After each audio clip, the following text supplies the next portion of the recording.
The Rwanda scheme could cost the United Kingdom nearly £5 billion in the first 5 years for 30,000 migrants. We're going to read into this more from the Telegraph, you guys. Let's go.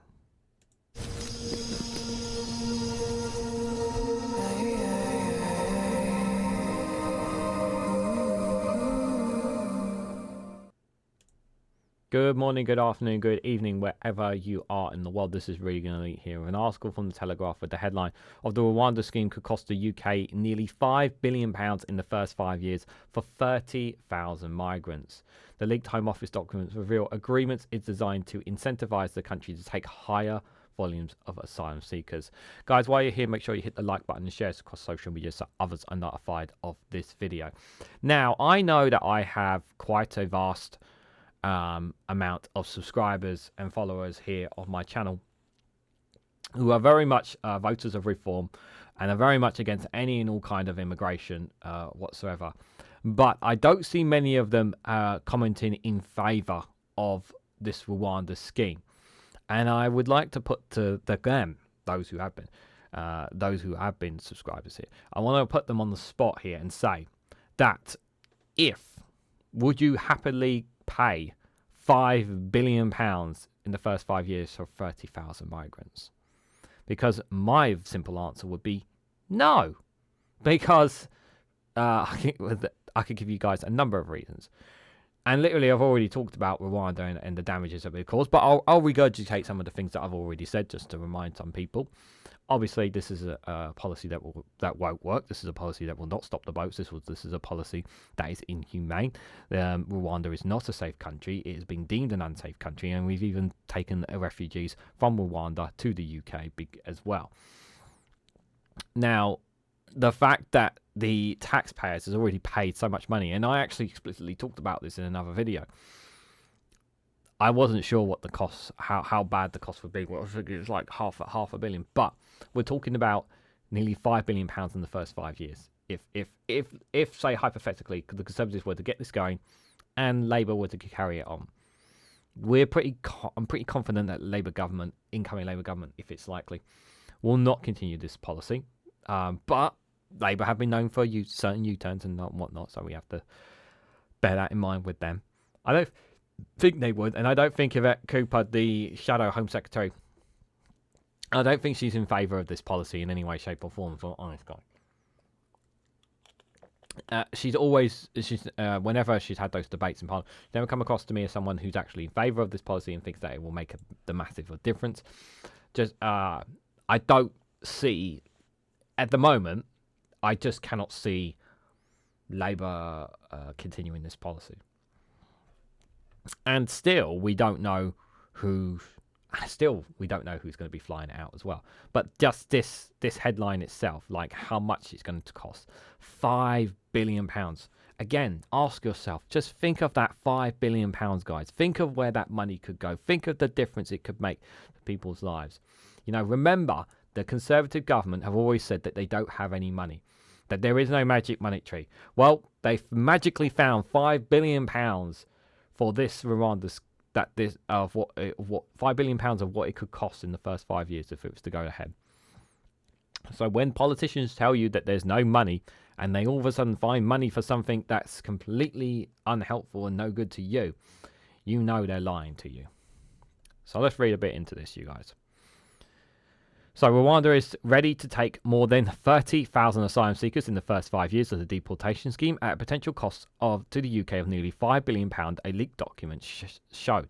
The Home Office documents said that although the scheme will start in a tightly controlled way, the agreement is designed to incentivise Rwanda to take higher volumes. So the idea is obviously Rwanda, they're not keen on this policy, obviously, because of the ramifications around it, but they've been thrown so much taxpayer money, just like they're going to throw even more taxpayer money to say to please take these refugees off our shoulders. Yeah. Initial negotiations between the two countries suggested upwards of 30,000 migrants over the course of the scheme, set to last 5 years according to the documents. This would total some 4.5 billion. It would cost the UK up to 150,000 per deported asylum seeker. 150,000 per £50,000. That's just one person Yeah, let's remember that. One person, £150,000. Yeah, so please explain the justification for this scheme. If anyone is watching, please explain how £150,000 is justifiable to deport an asylum seeker. Explain that.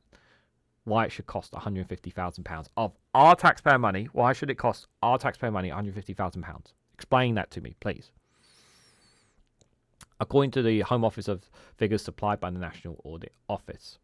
This is on top of the initial £370 million on top of for the first 5 years Migration and Economic Development Partnership, the MEDP, announced by Boris Johnson almost exactly 2 years ago. The disclosure comes as the top two civil servants in the Home Office, Sir Matthew Rycroft and Simon Ridley, will on Monday, that's today, be questioned by MPs in the Home Affairs Committee on the value for money of the scheme and NATO analysis. The safety of the Rwanda bill, which paves the way for the first flights, will also to return to the Commons this week. Yep, that will be happening this week as well. When MPs are expected to overturn 7 amendments backed by the Lords in a series of government debates, although peers may force a third round of ping-pong, it's expected to be passed by the end of the week. So, obviously, this could be, by the time you guys see this kind of stuff would already passed. And you'll know whether on those things or not. So the UK will pay £150,800 and... Oh, sorry, I forgot the £874 extra on top of it.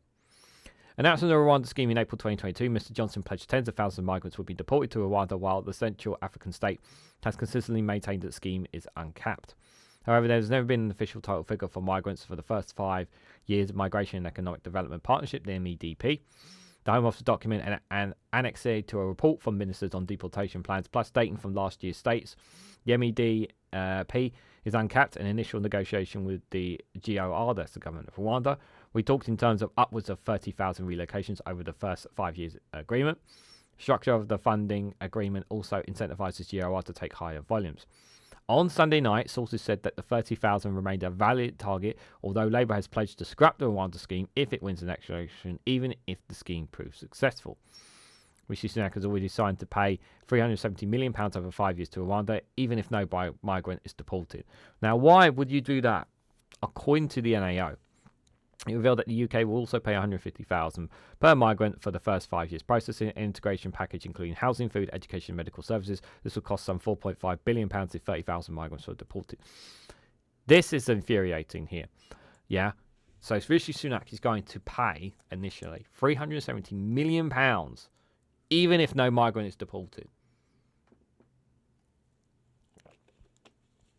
Even if not a single migrant is deported. Your taxpayer money. How disgusting is that? It's infuriating.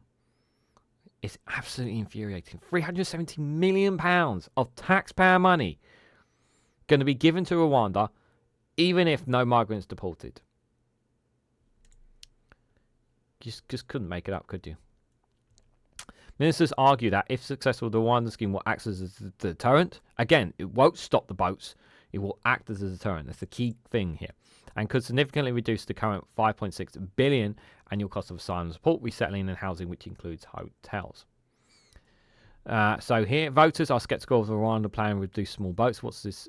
This source is from YouGov, for those who want to know this polling. So if the Rwanda bill becomes law, what impact, if any, do you think it will have on small numbers? So here, it just highlights the Conservatives, Labour and Liberal Democrats here. So most Conservatives, 1,600 sceptical voters, think it will stop, will reduce the numbers. A percentage of them, a percentage of Labour voters think it will, and even a percentage of Lib Dems think it will. However, the vast majority of all three main political parties, Labour, the Conservative, Lib Dem, do not think it will make a shed of difference. And this is from YouGov. YouGov are one of the most reliable pollsters in the whole of the UK. They are the most accurate when it comes to their numbers, and they are very, very good with their numbers, to be fair. So just on them, that does speak massive volumes there. Even some even though a lot, there's a percentage of Conservatives who think it's going to work, most don't. So the Home Office document said Rwanda wants a tightly controlled initial relocation phase, i.e. to allow them to test all their arrangements and iron out any glitches, but then ramping up quickly when they when they're confident in their arrangements. It now says this is in line with the Home Office's own litigation strategy when it comes to reducing the scope for mistakes by immigration officials, which would allow challenges by migrants to be reopened. It suggests there would only be 500 migrants deported in the first year, for 300,000 each of the following years, although scores claimed that this was out of date, as it predicted the new Rwanda bill and Supreme Court judgment last year. Ministers have yet to enact the Illegal Migration Act, which means there is already a backlog of at least 20,000 migrants and up to 40,000 migrants who have entered the UK illegally since it got royal assent and should therefore be sent to Rwanda. Eva Solomon, the chief executive of the Refugee Council, said the Rwanda scheme would only remove a fraction of these people, with nearly all of them left stuck indefinitely instead of being granted a fair hearing on UK soil. On Sunday, Victoria Atkins, the Health Secretary, said the first flights would take off within weeks, although she was unable to say whether the government had found an airline to transport them. And we talked about exactly what she said on that in a separate video, so don't need to comment on that. But more on this video is more about the actual numbers that what we could be looking at here. And I think their numbers are insane. The fact that we've already thrown so much money already on this dead scheme, and now we're looking at let's be realistic. We don't think the Conservatives are going to keep power at the next general election. We don't think so. The vast majority I'm pretty sure the vast majority of people who follow my channel, subscribe to my channel, are not have no intention of voting Conservative at the next general election. Some of you may have been Conservative voters all your lives, but I think just the amount of money that has been wasted it's just been outrageous, ridiculous. It really has been, guys, and it's time to change that. It really, really is. It's just a policy that needs to be buried 6 feet under, and that's should be the end of that. But what do you guys think? What do you guys make of these costs that is costing? You know, we already talked a little bit about them, but to see it, you know, hearing it from the Telegraph, highlighting that it could cost the UK nearly £5 billion in the first 5 years for 30,000 migrants, £150,000 per one asylum seeker. How does that make you feel? Let me know your thoughts and more in the comments section down below. If you found this video informative, please hit the like button. We greatly appreciate it. Share this across social media so others are notified of this video. And subscribe, because it really does help support the channel. And if you want to go one step further and financially support me in the work I do here, you can do so by becoming a YouTube member for as little as 99p, or join me on Rumble or Patreon for exclusive content there as well. So thank you all so much for watching, and I hope to catch you all very, very soon.